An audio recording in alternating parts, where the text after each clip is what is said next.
The night sky stretched wide above the Amazon. Dark, endless, it loomed over the river. The river flowed quietly beneath it, calm on the surface, but the elders of the tribe said something ancient lived below. Something that counted the breaths of greedy men. Something that waited for them to slip.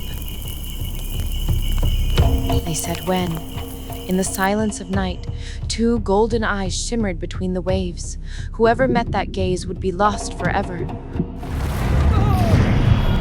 Drawn into Kalunga, the dark boundary between life and death. They called her Iara. But Iara was not always a spirit of the river. Once, before the water claimed her, she was flesh and blood, a daughter of the tribe. She had strong arms, a spear sharper than any other, and a gaze that never wavered. Her father admired her openly, more than his 3 sons. He was not only her father, he was the chief and the shaman of the tribe.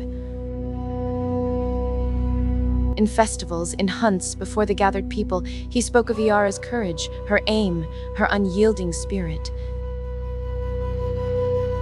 And each word of praise fell like fire into the hearts of her brothers.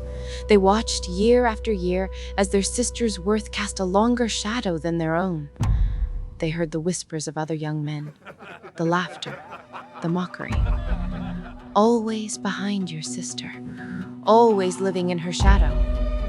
And slowly, admiration turned to resentment. Resentment turned to jealousy.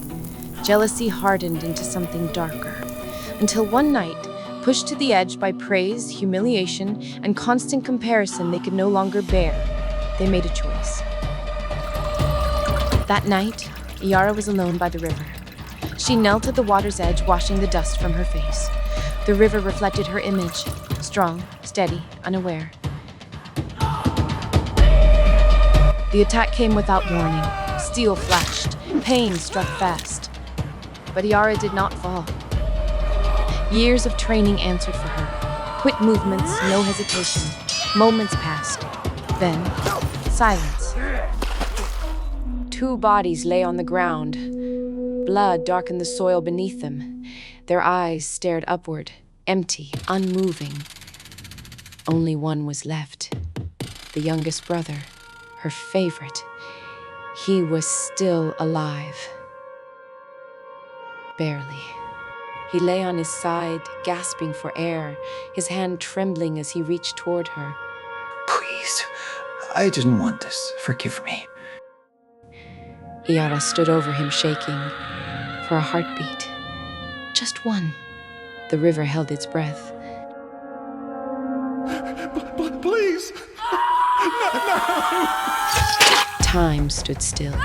Iara gasped, staring at her youngest brother's bloodied face. There was no hatred in his eyes, only fear and regret. Her heart tore in two. Half of her shouted, "He tried to kill you too." The other half whispered, "He begged for your forgiveness." Iara screamed. A sound louder than anything she had ever heard from herself. Then, silence. Only the river whispered, and 3 bodies lay motionless on the ground. Iara finally understood. In one night, she had become both victim and killer. Her hands trembled. The blood of her brothers felt heavy on her fingers. The same hands her father once held with pride, saying, "These hands will save the tribe." Now, those same hands had orphaned it. Fear crawled up her spine like ice. Her father's face, his burning eyes, his screams, Iara could not bear it. For one last time, she looked at her youngest brother. Then she ran into the forest, through roots and underbrush, until even the murmur of the river was fading. That night, the forest alone bore witness to her cries. Cries not just for fear of punishment, but for the moment she could have forgiven and did not. By morning, the tribe found 3 bodies and a trail of footprints disappearing into the forest. No words could be spoken now. Iara, deep in the woods, leaned against a tree, gasping for breath. Her clothes were torn, her hands stained with blood, and the earth beneath her soaked with her tears. Her eyes still saw the youngest brother, a hand outstretched, lips trembling, and a word left unfinished in the air. Don't. She tried to reason with herself, to justify what she had done, telling herself, if I don't kill them, they will kill me. But the more she repeated it, the less she believed it. A branch snapped. Her thoughts shattered. Warriors from the tribe were coming closer. They found her deep in the forest. They bound her to a tree with thick ropes and tied a heavy stone to her feet. They were taking her to a place from which no one returns, the confluence of the two rivers, Kalunga. The boat pushed off from the shore. Iara wept, her voice swallowed by the waves. Father, forgive me. They wanted to kill me too. Her father, the chief and shaman, stared at a distant point. He looked away. The river will decide, He said, and said no more. When the boat reached the heart of Kalunga, two men lifted the tree.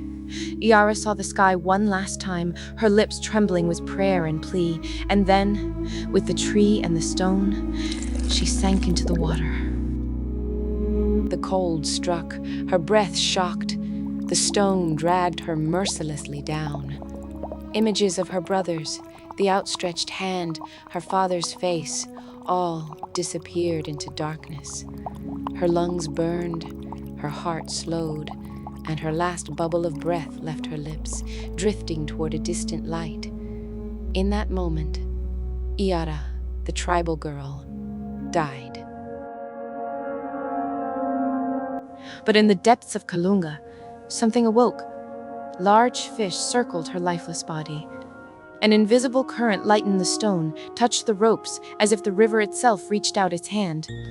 Slowly, her legs fused together. Bones reshaped, human skin gave way to shimmering scales. From the waist down, her body became a powerful fishtail, but above the waist, she remained the tribal girl. She opened her eyes. No longer dark, they were two golden lights piercing the darkness beneath the water. Iara breathed and realized the water was no longer an enemy to her lungs. It had become her very breath. A silent voice whispered from the depths. You have sinned, but you were not alone. Your world has brought you here. I have watched you from the beginning, innocent, brave, and wronged. And because of this, I will give you a new life. You are no longer just a girl of your tribe. You are the lady of these waters, the guardian of Kalunga. Iara, with her newly formed tail, glided slowly through the water. Every movement was like a note from a song that had always existed, yet one she was only now hearing. The river herself had shaped her, out of sorrow and admiration for the girl who had suffered so much. Over time, legends grew around Iara. Some said she held vengeance in her heart against any man who dared approach the river. They said any man who went there vanished. Another tale told it differently. She claimed only the greedy, those who took more than their share, polluted the river, or mocked its sacredness. Men who came with no respect heard a soft, feminine voice, a song that drew them in. Unaware, they followed it until the shore beneath their feet disappeared. And there, golden eyes emerged from the waves, smiling at them, if it could still be called a smile. Then, only ripples remained on the water. Iara does not kill indiscriminately.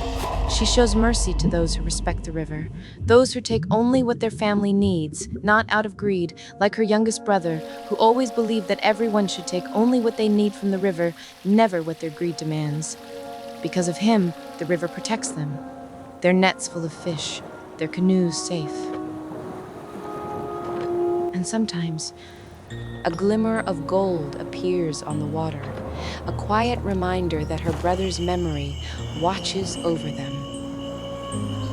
They say that sometimes, among the men who respond to her song, Iara chooses one. A man with a broken heart, exiled, or bearing a wound like her own.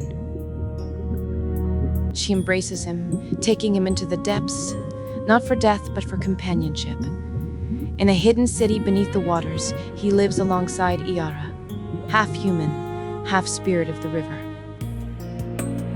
Their children, whispered of in legend, can navigate storms, understand the voice of fish, and on certain nights emerge from the water to walk among the tribe, leaving no footprints on the earth.